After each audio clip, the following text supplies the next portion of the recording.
How's it looking, Doc? Is there any hope for him? Chill, bro. I'm thinking. This dude's Milray, right? What a little champ. Barely made a noise, despite all the pain he must be in. Did he fight in the war? That's right. We'd never normally send such a young Tepetlosaur into battle, but we couldn't stop him. Developed a real knack for sneaking past us and running off to the front line to fight the Abyss. He's a smart one, that's for sure. Might not be the strongest, but he ran rings around those abyssal monsters. We even awarded him a Warrior's Medal after the war ended. But then he took a turn for the worse a few days ago. He's been having fainting spells ever since. Poor little guy. Already a battle-worn veteran, yet still so young.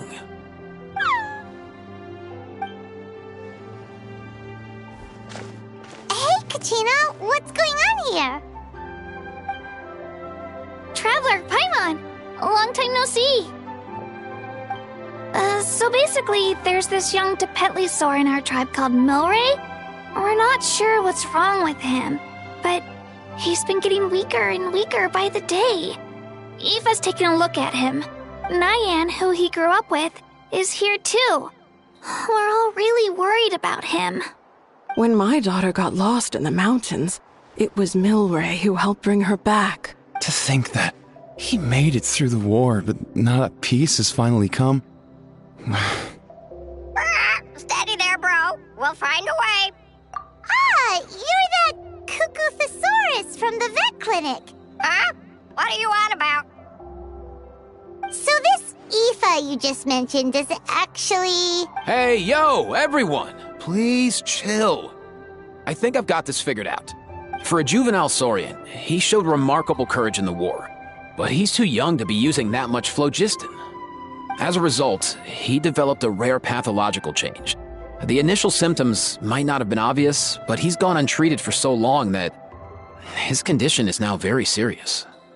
You mean he originally got sick during the war, but the symptoms only just started to show up now? That's right. He may have just been acting tough this whole time. Didn't want his friends stressing out over him. Aoife, there must be something you can do, right? Please help him. Something this rare? I don't have anything on hand that can treat it. Good news is that I read about a similar case back when I was still studying. The scroll mentioned 2 essential ingredients.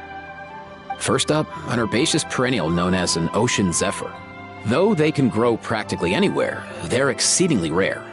Second, honestly, I couldn't figure it out back then either. The name recorded was Sacred Flame Crystal, but there wasn't much else to go on beyond that. Sacred Flame? Like the one burning in the stadium? When Mualani and I took part in the pilgrimage of the Return of the Sacred Flame, we collected loads of contending sparks during the team stage.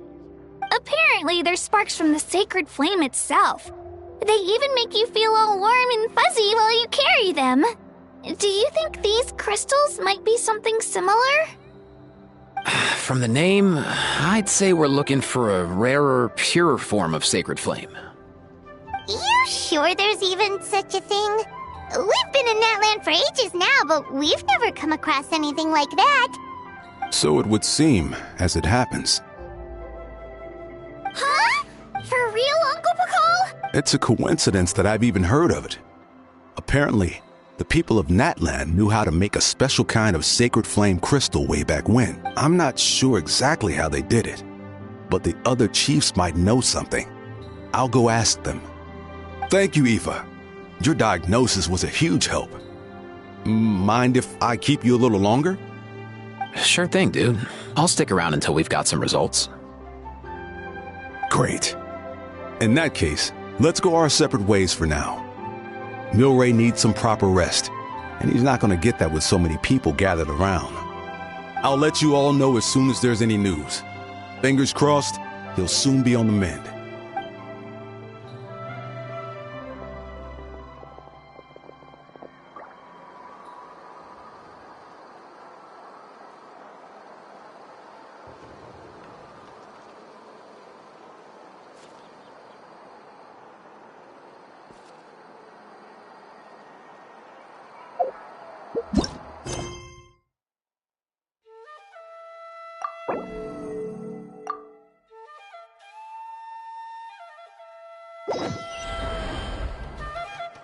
What up, my dudes?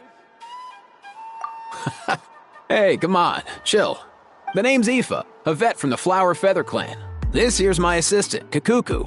Dude's all about copying what others say. Where? The Traveler in Paimon, yeah? Everyone's heard all about you two. You're absolute legends. The total package. Brave, wise, and strong. Best hero duo I've ever seen. No contest. Aww, you're making Paimon blush. Truth is, I spent the war treating wounded Saurians. Never got a chance to fight alongside you. Yo, thanks, bro. I appreciate that. There was always a long line outside Aoife's clinic back then. Even Kakuku was so busy, he was running around like a headless chicken. Seriously. True dat. More wounded were piling up by the day. Dude, the Abyss is no joke. Sneaky enough to hit us right where it hurts. Lots of docs have dropped at their posts over the last few years. There's some fresh talent rolling in recently. I'm hoping they could step up quick. But vet med's no joke. There's a ton of challenges to overcome before you could be a qualified vet. No matter how hard you hit the books, you're still gonna run into all kinds of weird diseases that are hard to treat. Like Milray's. So rare it doesn't even have a name. If my old man hadn't forced me to read all kinds of different stuff when I was a kid, I'd probably only be able to suggest a more conservative treatment. It's true what they say, bro. There's always more to learn. Oh, so your dad was a vet too? Yeah, totally.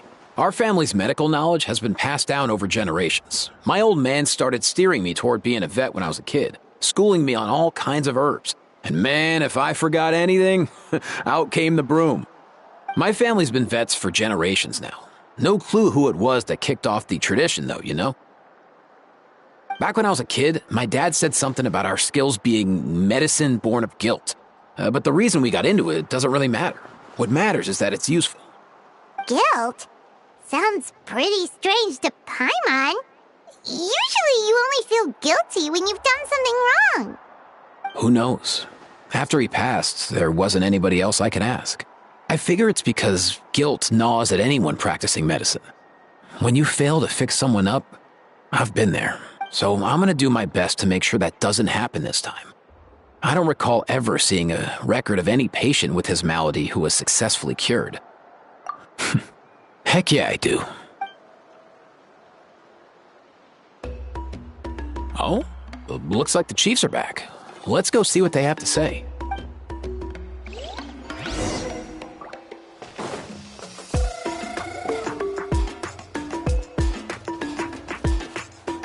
The last time I was here, I remember seeing him happily rolling around with Io. This is so sudden.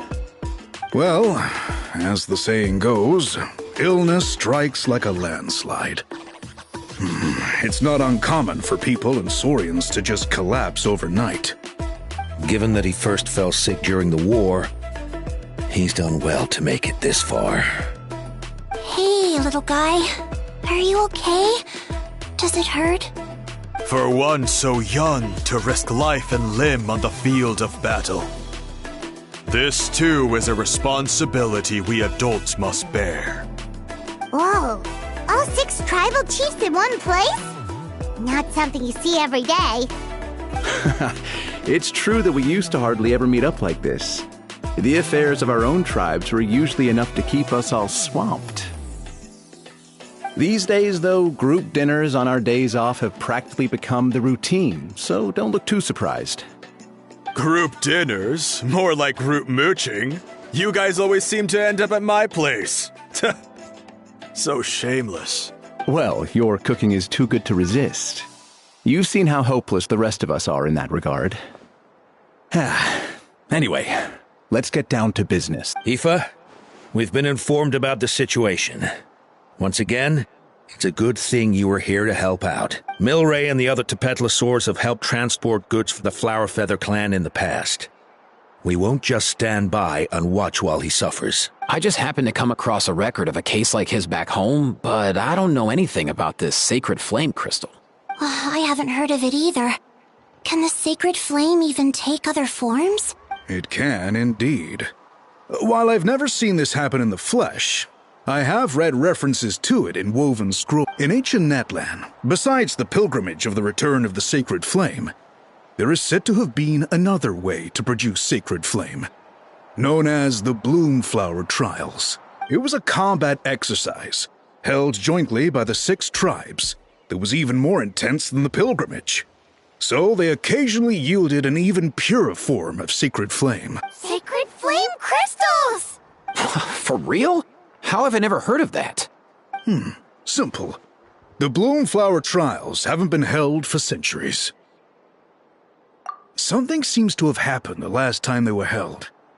But it was so long ago that I don't know the specifics. The more reasonable explanation is this: that people once believed these sacred flame crystals to be vessels of extraordinary power, and that warriors could use them to enhance their own strength.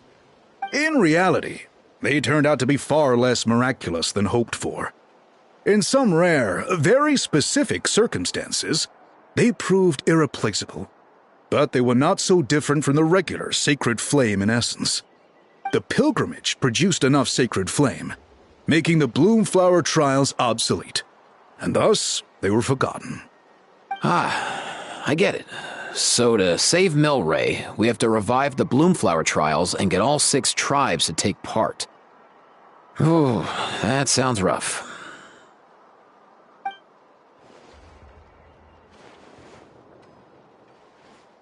I'd say we'd be better off not treating it like some kind of hassle. All 6 tribes need to take part, sure, but not everyone has to show up. We can keep it voluntary, so warriors who happen to have time can sign up and fight it out of their own accord. Since the war ended, the pilgrimage has become more like a tournament for our warriors to compete in and keep themselves in shape. So why not let them hone their skills on a fresh new stage? We should never drop our guard completely, even in times of peace. But like that, it seems high time we restarted the Bloomflower Trials. I'm with you on that. Nothing gets the blood pumping like a contest to see which tribe's the strongest, huh? No objections on my part. I'll go discuss this with the others. I'm sure there will be plenty of warriors who'll be itching to take part. I can't speak for everyone else, but I can guarantee that Mualani will be there. There's nothing she loves more than a lively occasion. And I guess your vote was a foregone conclusion, eh, Pakal? Great. We're all in agreement then. Nice! Thanks, everyone. It really means a lot. Let's head back to our tribes and see how many people are willing to sign up. If interest is high, we'll hold a big event. But if not, we'll keep it small. Agreed. Rules will be crucial too. A competition without rules is just mindless violence. And that's not what we want. I'll draw up an outline. Let's meet up at the Speaker's Chamber later. After all, we'll still need the Pyro Archon's final approval. Oh yeah, and we'll also need some Ocean Zephyrs to cure Milray. Who'll go gather them while we're organizing the trials? I've got that covered. I just noticed that some of Milray's friends have shown up.